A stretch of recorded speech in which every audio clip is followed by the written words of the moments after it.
कक्षा 9 का exam form और मैट्रिक एग्ज़ाम 2023 के लिए रजिस्ट्रेशन फॉर्म भरने से संबंधित जानकारी प्राप्त करने के लिए हमें जैक के वेबसाइट पर जाना होगा। इसके लिए हम किसी भी ब्राउज़र पर जैक का वेबसाइट टाइप करेंगे,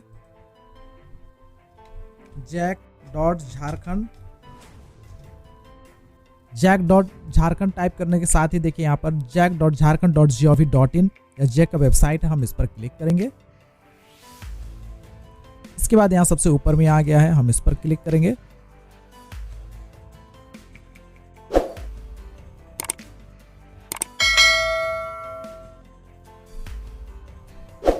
यह झारखंड एकेडमिक काउंसिल का वेबसाइट है, उसका होम पेज है। दाहिना तरफ यहाँ पर देखिए रिसेंट अनाउंसमेंट है। इसी में सेकंड नंबर पर class 9 exam form and secondary registration 2021-23, हम इस पर क्लिक करेंगे।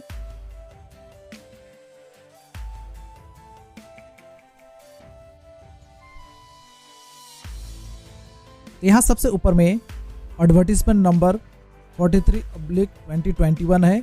यह रजिस्ट्रेशन फॉर्म भरने से संबंधित नोटिफिकेशन है और उसके नीचे में है स्टूडेंट इंफॉर्मेशन सीट है। हम सबसे पहले एडवर्टीजमेंट को देखते हैं, थोड़ा सा इसे बड़ा कर लेते हैं।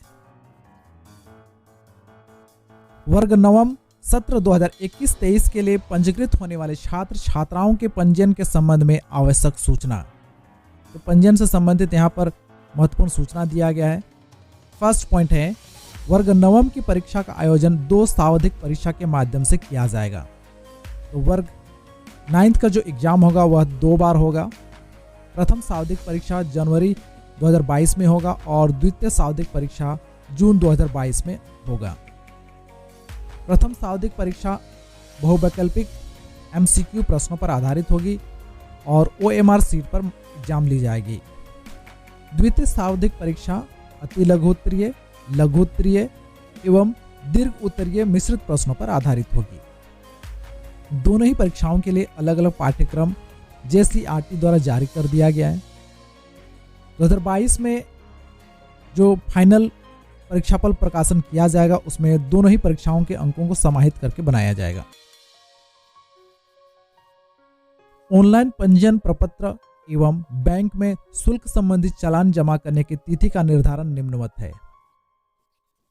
शुल्क विवरणी ऑनलाइन प्रपत्र भरने एवं जिला शिक्षा पदाधिकारी के पास ऑनलाइन सबमिट करने की तिथि, जिला शिक्षा पदाधिकारी द्वारा प्रपत्र अप्रूव करने की तिथि, चालान जनरेट करने की अंतिम तिथि और चालान के माध्यम से बैंक में शुल्क जमा करने की अंतिम तिथि। विलंब शुल्क रहित बिना लेट फाइन के ऑनलाइन फॉर्म भरने का डेट है 13 नवंबर 2021 से लेकर के 4 दिसंबर 2021 तक। इसी तरह जिला शिक्षा पदाधिकारी द्वारा अप्रूव करने की तिथि है 16 नवंबर 2021 से लेकर के 7 दिसंबर 2021 तक। चालान जनरेट करने का डेट है 7/12/2021 और बैंक में पैसा जमा करने का डेट है 9/12/2021। अब लेट फाइन के साथ विलंब शुल्क सहित 8/12/2021 से लेकर के 15/12/2021 तक फॉर्म भर सकते हैं। उसी प्रकार जिला शिक्षा पदाधिकारी द्वारा अप्रूव करने की तिथि है 9 दिसंबर 2021 से लेकर के 17 दिसंबर 2021 तक। चालान जनरेट करने की अंतिम तिथि है 17 दिसंबर 2021 और बैंक में पैसा जमा करने का अंतिम तिथि है 20 दिसंबर 2021।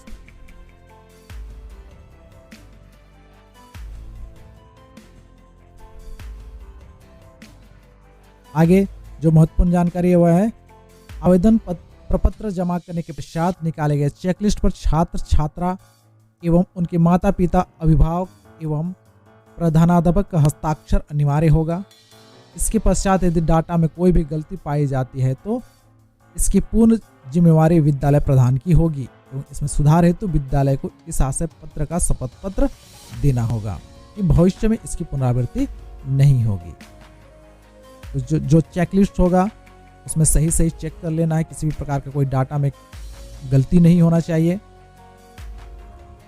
छात्र छात्रा एवं उनके माता पिता अभिभावक द्वारा प्रति हस्ताक्षरित चेकलिस्ट भी परिषद कार्यालय में फॉर्म भरने के अंतिम तिथि के 15 दिनों के अंदर अनिवार्य रूप से जैक में जमा कर देना है। ऐसा देखा जाता है कि कुछ छात्र छात्राओं के फोटो एवं हस्ताक्षर दूसरे छात्र छात्रा के प्रपत्र में स्कैन कर डाल दिया जाता है, जो आवेदन प्रपत्र भरने में लापरवाही का द्योतक है। इसके बाद इसमें संशोधन हेतु छात्र छात्रा एवं परिषद को अनावश्यक परेशानी होती है।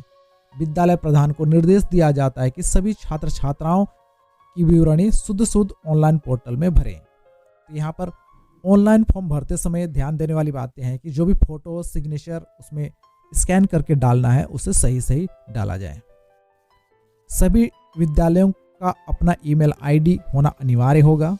पोर्टल पर विद्यालय द्वारा उपलब्ध कराए गए ईमेल आईडी के माध्यम से ही भविष्य में परिषद द्वारा संवाद स्थापित किया जाएगा। तो फॉर्म भरते समय, ऑनलाइन फॉर्म भरते समय विद्यालय का ही ईमेल आईडी उसमें इंटर करना है। वैसे विद्यालय जिन्हें लॉगिन आईडी एवं पासवर्ड प्राप्त नहीं है, वे प्रथम बार पंजीयन की कार्रवाई कर रहे हैं। लॉगिन आईडी एवं पासवर्ड के लिए जिला शिक्षा पदाधिकारी के माध्यम से परिषद कार्यालय में अनुरोध करेंगे। तो वैसे विद्यालय जो पहली बार अपने यहाँ से मैट्रिक एग्जाम बच्चों को दिलवा रहे हैं, उन्हें लॉगिन और पासवर्ड के लिए जिला शिक्षा पदाधिकारी से संपर्क करना है। अब हम शुल्क के बारे में जानकारी प्राप्त करते हैं। शुल्क की राशि, यहाँ पर कुछ विद्यालयों की सूची दी गई है।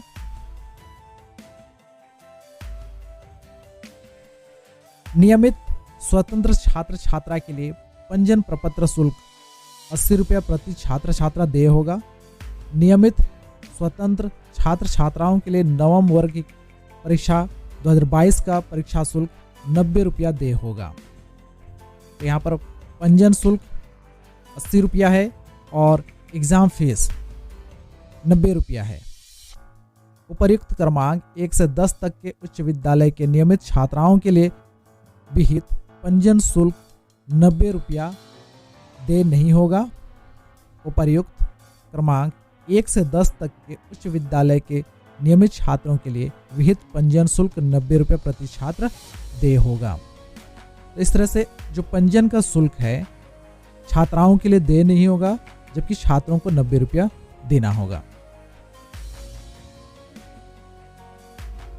पूर्णतः स्वतंत्र छात्र छात्राओं के लिए पंजीयन शुल्क 400 रुपया है, अनुमति शुल्क 500 रुपया है।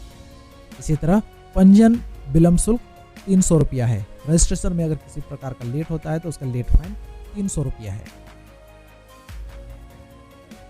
निम्नलिखित कोटि के विद्यालय प्रधान ही स्वतंत्र छात्र छात्राओं के पंजीयन एवं अनुमति आवेदन प्रपत्रों को अग्रसारित कर सकेंगे। वैसे यहाँ पर कुछ विद्यालयों के प्रकार दिया गया, यही विद्यालय केवल स्वतंत्र छात्र छात्राओं का पंजीयन कर सकते हैं।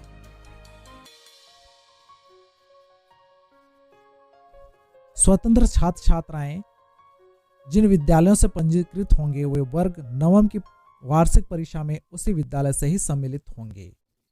तो जिन छात्रों का स्वतंत्र रूप से रजिस्ट्रेशन होगा वे उसी विद्यालय से, जिस विद्यालय से पंजीकरण होगा वहीं से कक्षा 9 का एग्जाम देंगे। दिनांक 1/3/2009 के बाद की जन्म तिथि वाले छात्र छात्राओं का पंजीकरण रद्द कर दिया जाएगा, जिसकी जिम्मेदारी छात्र छात्राओं एवं प्रधानाध्यापकों की होगी। तो जिन स्टूडेंट्स का, जिन छात्र छात्राओं का पंजीयन होगा उनका डेट ऑफ बर्थ 1/3/2009 से पहले का होना चाहिए। छात्र छात्राओं के पंजीयन विवरणी में सुधार चालान जनरेट करने के पूर्व करना संभव हो सकेगा। चालान जनरेट करने के बाद विवरणी में कोई सुधार नहीं किया जा सकता है। तो चालान जनरेट करने से पहले ही पंजीयन विवरणी में सुधार किया जा सकता है, उसके बाद नहीं हो सकता है। स्वतंत्र परीक्षार्थियों को झारखंड राज्य के निवासी होने का सक्षम पदाधिकारी का आवासीय प्रमाण पत्र देना होगा, जो समेकित विवरणी के साथ परिषद कार्यालय में जमा करना होगा। वैसे विद्यार्थी जो स्वतंत्र रूप से रजिस्ट्रेशन करा रहे हैं उन्हें आवासीय प्रमाण पत्र देना होगा। नोट: कस्तूरबा गांधी बालिका आवासीय उच्च विद्यालय मॉडल विद्यालय, झारखंड आवासीय बालिका विद्यालय एवं राज्य सरकार द्वारा स्वीकृत उत्क्रमित उच्च विद्यालय स्वतंत्र छात्र छात्राओं को प्रेषित नहीं करेंगे।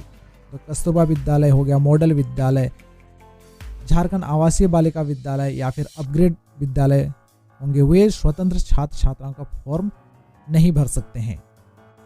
सभी विद्यालय प्रधान पंजीयन प्रपत्र, जाति प्रमाण पत्र, चालान, समेकित विवरणी आदि संबंधित दस्तावेज अपने पास सुरक्षित रखेंगे एवं फॉर्म भरने के अंतिम तिथि के 15 दिनों के अंदर परिषद कार्यालय में हस्तगत कराना सुनिश्चित करेंगे। ऑनलाइन फॉर्म भरने से संबंधित जितने भी डॉक्यूमेंट्स होंगे उसको विद्यालय में जमा करके रखना होगा और 15 दिन के अंदर में उसे झारखंड एकेडमिक काउंसिल में जमा करना होगा। पंजीकृत होने वाले छात्र छात्राओं की कोटि उपलब्ध जाति प्रमाण पत्र के आलोक में ही भरी जाए।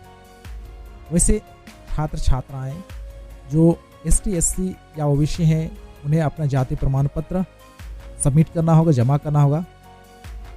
वर्ग नवम के मॉडल प्रश्न पत्र JCERT के वेबसाइट पर उपलब्ध है। विद्यालय प्रधान उसे डाउनलोड कर छात्र छात्राओं को उपलब्ध कराते हुए अभ्यास कराना सुनिश्चित करेंगे। कक्षा 9 का मॉडल प्रश्न पत्र JCERT के वेबसाइट पर दिया गया है, उसे डाउनलोड करके छात्र छात्राओं को प्रैक्टिस करवाया जा सकता है। अब हम स्टूडेंट इंफॉर्मेशन सीट देखते हैं। जो रजिस्ट्रेशन का फॉर्म है ऑफलाइन, वह इस प्रकार से है।